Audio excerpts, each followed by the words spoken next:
A woman in New Zealand has been jailed for overfeeding her dog to death. See, it got a little more grim on you there. She gave this dog nearly 10 pieces of chicken daily. And the dog's name is Nuggy, as in chicken nuggy. This is the actual dog you can see pictured over here. And Nuggy is on a little, I guess, like an emergency life tarp thing because Nuggy cannot walk. This is absolutely outrageous. According to SPCA, officers noted that Nuggy had to stop 3 times to catch his breath in the 10 meters that he had to walk from the house to the car. And this is getting more sad. His legs also appeared to be collapsing under the weight of his body. They discovered that this small dog weighed 50, we'll call it 54 kilograms, which is about, I don't know, 110, 120 pounds, something like that. It was impossible to hear the heartbeat with the stethoscope due to the amount of fat surrounding the chest for Nuggy.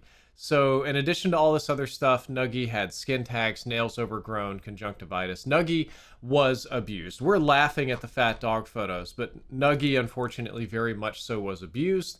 And the veterinarians say that sadly we see animals on a daily basis that are underweight, starved, or malnourished, but it's equally heartbreaking to see a helpless animal that's been severely overfed. They don't really have a happy ending to this story. Nuggy died after losing weight. Nuggy lost around 20 pounds under the care of SPCA. However, despite making progress with the weight loss, the animal died suddenly after suffering from an acute hemorrhage from a ruptured mass in his liver. Sometimes that happens, not just with dogs, but with people. You can lose a whole bunch of weight and it's too big of a shock to the system that's used to being very big. And the woman confessed to SCPA officers that in addition to dog biscuits, which are treats, she also fed her obese dog 8 to 10 pieces of chicken per day. That's like going to Popeyes and getting the 10-piece chicken meal and that being just for the dog for the day. That's more chicken than I get to eat in a day. I feel like it's more chicken than I can afford to eat in a day, and they're feeding this much to the dog. The rest of the house, you can see a little bit of squalor there. So I wanted to cover this story just because I find fat, chubby animals to be funny. But the reality of the situation is that it is abuse. And when you deliberately feed an animal that cannot walk more food than a grown weightlifting human being needs, that's abuse. Because the dog doesn't have the cognizance to consent and say no. So, Nuggy, I'm sorry, buddy. We're not going to laugh at you anymore. I got a crazy story for you today coming from Louisiana, specifically the Louisiana Illuminator, stating that customers who save on electric bills could be forced to pay the utility company for lost profits.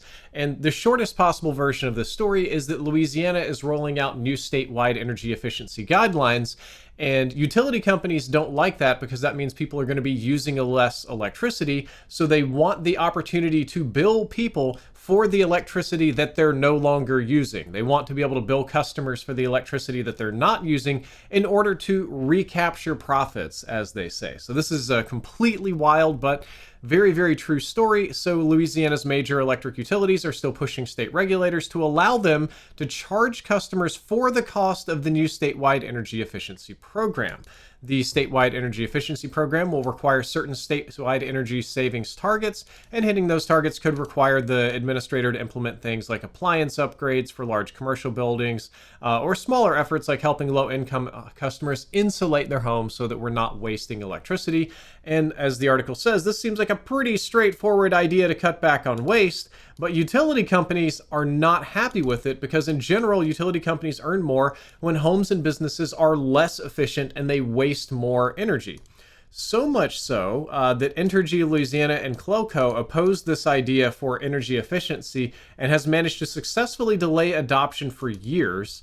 And then moving along, let's see, they're going to go ahead and force this through anyway. But customers will still have to foot the bill for the program, as they have been doing so for years. And you can find this if you live in Louisiana on your bills as Rider EECRQS or Rider EECRPE. So even though the individual customers are responsible for covering the costs of upgrading their appliances or their energy efficiency or their homes or whatever to be program compliant, the utility companies also want to punish them and squeeze them for lost profits with what's so-called under-earning fees. If you are an under-earning customer, they can just have the right to bill you more for electricity that you're not using so that the company doesn't lose a meaningful amount of money because this is just crazy to me. They talk about the politics of the board. That's likely to change at some point in the future. They talk about all the companies that lobbied for it. And basically, it seems like almost every electric company in Louisiana wants to have the right to bill people for not using enough electricity, which completely defeats the point of the entire energy efficiency program. According to a psychological survey in the Netherlands, Dutch women, but not men in same-sex relationships, are more likely to commit crime, therefore proving that bad girls really do commit more crimes, at least according to this study. And the degree by which they commit more crimes is actually kind of shocking here. So a study in the Netherlands found that women in same-sex relationships have a 69% higher odds of committing crimes compared to their peers in opposite-sex relationships. And in contrast, men in same-sex relationships are 32% lower odds of committing crimes compared to men in heterosexual relationships. So basically, to compare to movies, what this study is saying is that women in same-sex relationships are more likely to choose the path of Love Lies Bleeding, which just came out a few years ago, I think, or perhaps something like Bound if you're in for a much dirtier movie and want a crime noir. But men who choose same-sex relationships tend to turn into stay-at-home co-parents like Bo's dad in She-Ra. At least in the Netherlands, that's what happens. It's not a global study. All they did is study people in the Netherlands, and what they wanted to do is explore the links between having a same-sex relationship and being involved in crime, because they know that people that are gay or LGBT in some capacity have a tendency to be abused in childhood, be victims of crime, and suffer from substance abuse disorders and other psychiatric disorders at higher rates, which are all positive predictors of being involved in crime later in life. The results of this is a little complicated, but it's easier to summarize with this first paragraph. Lesbians have higher odds of committing crimes, and interestingly, if you look at some of the data down below, men in same-sex relationships are viewed as less likely to commit crime by their peers. Just societal perception sees it that way.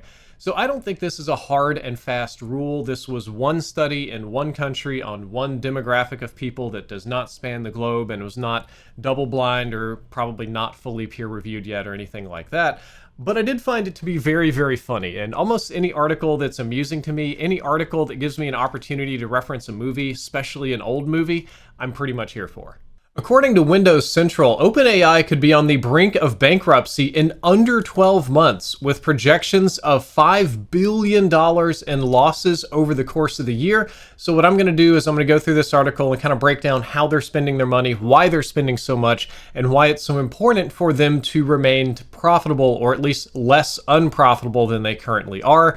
Because as the tagline says, they might need another round of funding to remain afloat, which is sort of the tech industry special, to keep on getting that funding from bigger corporations until you can finally turn a profit or just exit in your golden parachute. But the short version of this is that OpenAI is reportedly on the verge of bankruptcy, and they're projecting about a $5 billion loss this year. The tech startup spends $7 billion training its AI models, which kind of makes sense. These models are expensive to train, and this is the biggest one. And it spends about $1.5 billion on staffing, which I'm a little surprised by. I think it's just that they're all very high-income staff. I don't think as far as total number, it's that big of a company. And they earn about $3.5 billion in revenue, leaving them with a net loss of about $5 billion, or they're only 35% of the way up toward being profitable or break even. And you can't run numbers like that forever, especially not as a startup. And they talk about the business strategy. They talk about getting investments from Apple, from Nvidia. They talk about getting discounted access to Microsoft's Azure servers and things like that.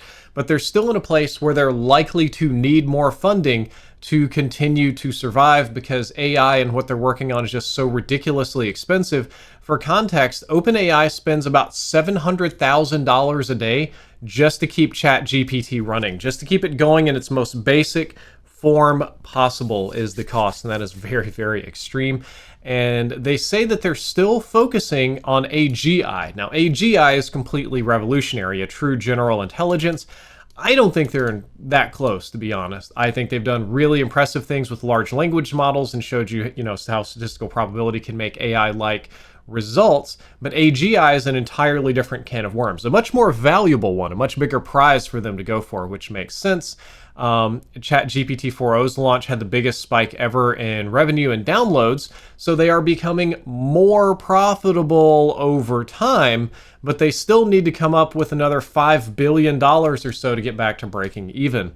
And I don't know how I should feel about this. AI is terrible for the environment and it's terrible for artists, but I am a firm believer that if we invent AGI, that is the best possible thing for the future of humanity if, and this is a tough one because we're talking about humanity, if it's used appropriately. AGI could solve literally all of the world's problems or enslave everybody depending on who owns it. So I do understand why they're bleeding this money chasing AGI.